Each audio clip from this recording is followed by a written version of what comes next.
Behavioral and mental health practitioners often face unique regulatory requirements and documentation needs that may present challenges when using a traditional EHR to provide care.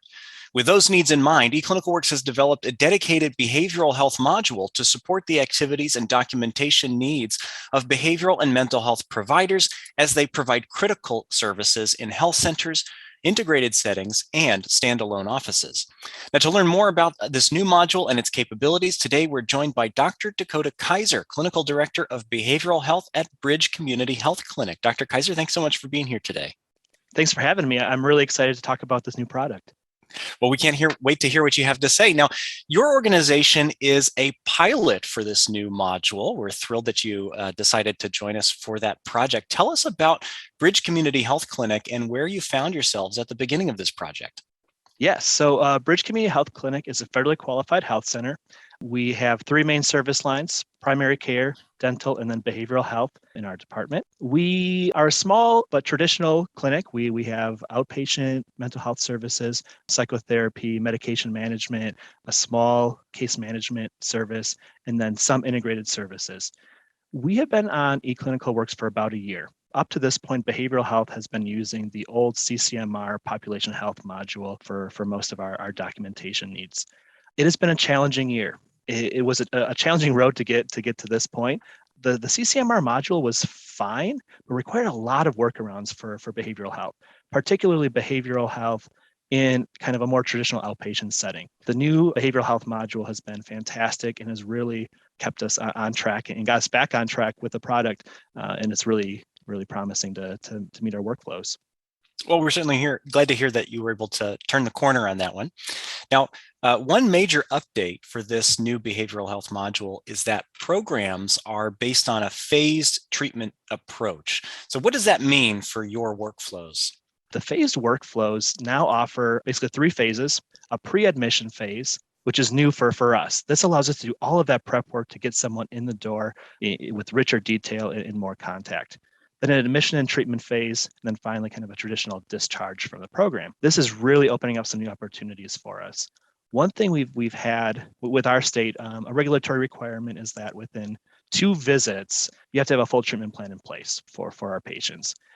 And so without being able to clearly mark work as pre-admission, we're having a hard time finding out how do we document all of these kind of soft contacts we have with the patient to get them established. Screening questions, records requests, really trying to clarify even the referral on what they were looking for. And so we'd have to create telephone notes or put them in referral notes.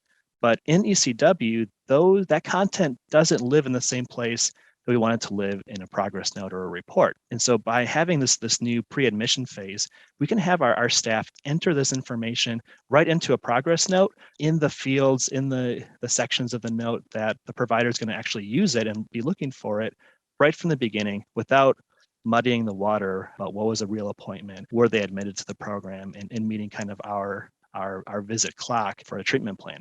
Now, another new addition with this behavioral health module is a new data assessment and plan, or DAP, note format, which includes an integrated timer to keep track of the services that you and your teams are rendering. How are you planning to make use of this feature? Yeah, this is something I'm personally really excited about. For our psychotherapists, we use time-based billing. The codes that we're using are directly linked to the amount of time they're with the patient. We also use a coding company, and for the coding company to double check our work, they're looking for times. I personally don't love coders going through people's personal information through a psychotherapy note. So we've had to create some workarounds before this around getting that time to the top of the note, entering kind of fields within HPI around in time and out time to move it up to the top so that the coders can find it right away and move on without reading through the meat of the note. This new section of the DAP note is really cool that right on the top, it has in time, out time, what you did, a nice little log of the people who were involved. And it also involves some automated coding. We can build in what CPT codes may be associated if we stray from an individual therapy session or something more traditional, that will then take the service that you select, match it with the time-based coding from either an automated timer with a click in and out, or a manual timer, so some nice flexibility there, and suggest the correct coding to the provider right out of the gate.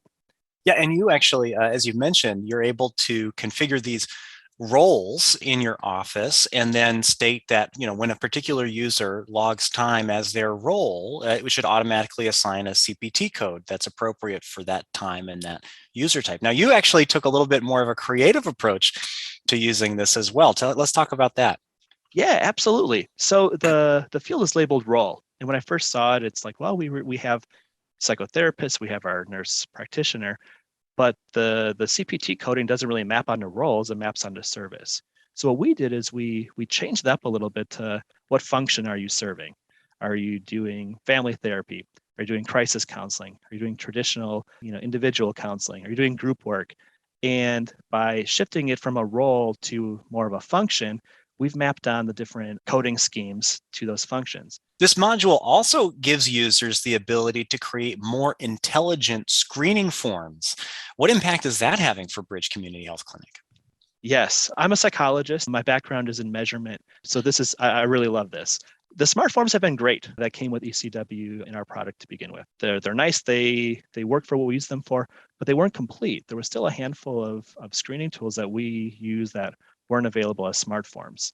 This new screening and assessment tool is really cool. One, because I can build the equivalent of a smart form in just a couple minutes. I can take a screening tool that even just one or two providers in the clinic like to use, and it's no headache. I can build it. It does the math. It does the scoring for us, documents it really cleanly. It's a nice workflow visually as far as the interface goes.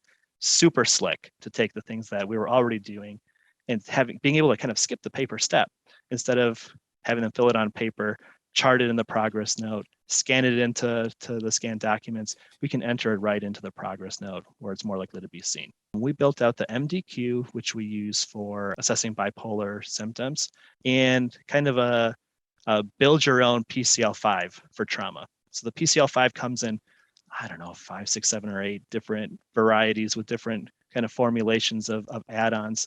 And we were able to use the logic of the assessment tool to allow therapists to pick what they want to do each time and take all the different forms of the screening tool and allow therapists to kind of build their own really, really quickly from this interface to get the information they need more efficiently. And so it's a nice tool to ask the questions. The new module pulls all of that data forward into one spot. So if they've completed a smart form in the past or one of our kind of home built screening tools in the new module, there's a nice little summary tab that has all the different scores and dates and providers to see a history of what the client's done. Now that's slick for a chart review, but it's super helpful for patients because they can see progress. They're coming in to see our therapist or psychiatric nurse practitioner pretty often, and change can be incremental, can be slow but steady. And a lot of folks say, oh yeah, I'm still feeling pretty bad. But then you say, wait a second, like on your screener, you're 15 points lower than you were 6 weeks ago. Like that's pretty incredible. Here, you can look and see the numbers go down. So pulling it all together is a nice clinical tool for decision making, but also really, I think, nice for the patients to be able to see their progress as well. What makes the content of the new behavioral module stand out for you?